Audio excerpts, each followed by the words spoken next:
තමයි හොටන් තැන්නේ නෙළුම් මල්. බලන්න කොච්චර ලස්සනට මේ මල් පිපිලාද කියලා.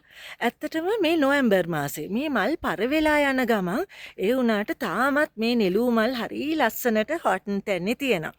ඇත්තටම අපි නෙළුම් මල් බලන්නමයි මේ ආවේ. ඉතින් ඇත්තටම අපි මේ නොවැම්බර් මාසේ ආපු හින්දා නෙළුම් මල් ගොඩක් අඩුයිලු. ඒ වුණාට තාමත් හරිම ලස්සනට මේ නෙළුම් මල් තියෙනවා වටපිටාවේ. මේ බලන්න හරිම ලස්සනයි. ලස්සනට පිපිලා ගොඩාක් ලස්සනයි. යායක් නෙළුම් මල්. ඉතින් කොච්චර ලස්සනට ඔක්තෝබර් මාසේ තියෙන්නේ නැතිද නේද මේ නෙළුම් මල්?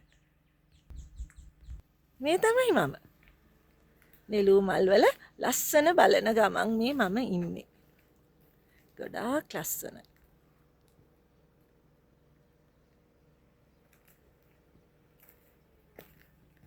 මේ බලන්න එක ළඟ ගොඩාක් පිපිලා.